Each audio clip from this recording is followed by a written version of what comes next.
காப்பாளர் ஆகிய மாண்புமிகு அருமை தோழர் சடகோபன் அவர்களை உரையாற்றுமாறு அழைக்கிறேன். வரலாற்று சிறப்புமிக்க ஒரு அரங்கம், ஒரு விழா. பெரியாரியல் ஆய்வறிஞர், மார்க்சிய ஆய்வறிஞர் இருக்கிறார். ஆரம்பித்தவருடைய நூற்றாண்டு விழா. இந்த விழா பல அறிஞர்கள் மக்கள் பங்கேற்ற விழாவாக இன்றைக்கு ஏற்பாடு செய்யப்பட்டுள்ளது.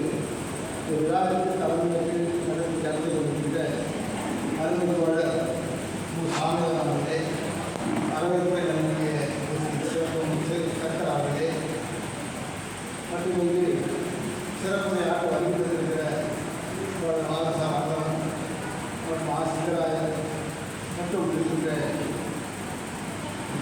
மார்க்சிய பெரியாரிய நிறுவனங்களுடைய பொறுப்பாளர்களே, அனைவருக்கும் வணக்கம். இன்றைக்கு நாம் அறிஞர் ஆனந்தனுடைய நூற்றாண்டு விழாவை நாம் நடத்தி கொண்டிருக்கிறோம். 96 ஆண்டு காலம் வாழ்ந்து என் மக்களிடையே பெரியாரையும் மார்க்சியத்தையும் கொண்டு சென்ற பேரறிஞர். பெரியாரத்தை அவரை வாழ்நாள் முழுவதும் தன்னிலை ஏற்றுக்கொண்டு அதற்காக அரும்பாடுபட்டவர்.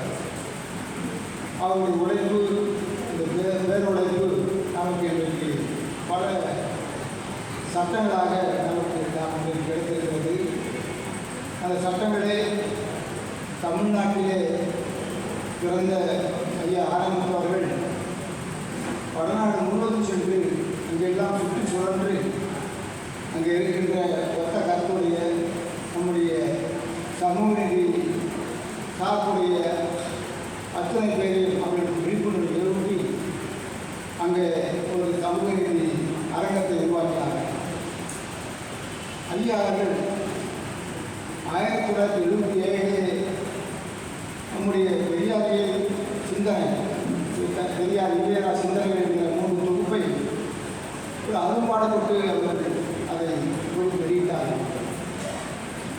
அந்த தொகுப்பு 74 அது வரை தொடங்கினாலும் கூட 76 சற்று தடங்கள் ஏற்பட்டது.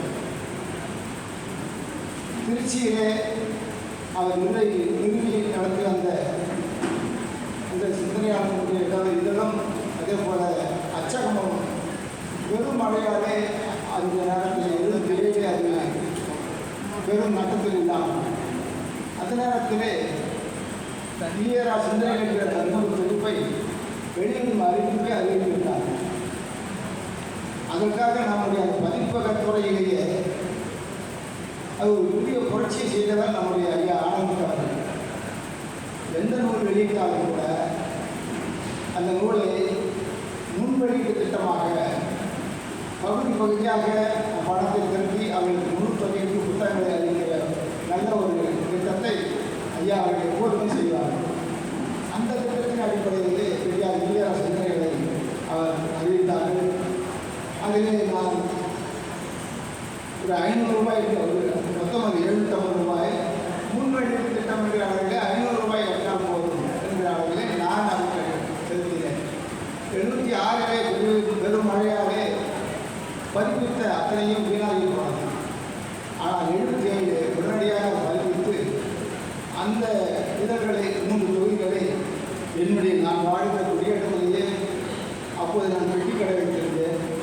அந்த பெட்டிக்கடையை எடுத்து வந்து உங்களுக்கு நான் தருவதற்கு தவறிவிட்டது, தவறுதலாக ஒரு தாமதமாகிவிட்டது, கோர்ட் மறுத்தவர்கள் கூறி அந்த இதழை எனக்கு அந்த பெட்டிக்கடையை தந்தார்கள். அந்த அவருடைய வேறுள்ளத்தை பார்த்து நான் மிகவும் நெகிழ்ந்து போனேன். அப்படிப்பட்ட ஒரு நல்ல ஒரு மனிதர் எந்த இதிலும் தவறக்கூடாது என்பதிலே அவருடைய அந்த உழைப்பு, பேருழைப்பு, அந்த மாமன்னருடைய நூற்றாண்டாவை நாம் இன்றைக்கு பார்க்கிறோம். அங்கே வரலாற்றிலே அவர் செய்த சாதனை என்பது வரலாற்று சாதனை. அங்கே கற்பூரத்தாகவோ சாதனாலும் நம்முடைய அங்கே இருக்கின்ற அத்தனை லோகர்களுடைய நம்முடைய சமூக நீதி போராளிகள் அத்தனை பேருமே ஒன்று இங்கே இருந்த காஞ்சிராம் போன்றவர் கற்பூரத்தாக அதே போல தீனாளிகளுடைய உறுப்பில் இருக்கிற அத்தனை பேரையும் கொண்டு நிறுத்தி அங்கே அந்த சமூக நீதிக்கு ஒரு களத்தை அமைத்த பெருமை அந்த ஐயாவுக்கு சேரும். அப்படிப்பட்ட பேரொழிப்பு நல்கி அந்த பெருமகன் 96 வரையில் வாழ்ந்து நம்முடைய வாழ்ந்து பெரியார் என்பதை சொன்னால் இதுதான் பெரியார் இதற்காகத்தான் நாம் வாழ்நாள் உழைத்தார் என்று அந்த பெரியார்களின் மரப்புற வேலைகளை நம்முடைய உயிர் இருந்தார்கள் தான் சொல்ல வேண்டும். அந்த வகையிலே மாசிய பெரியார் ஒருவர் இயக்கம் மிக சிறப்பான ஒரு இயக்கமாக வேலூர் மாவட்டத்திலே அருமை அந்த நம்முடைய தோழர் சார் குப்பன்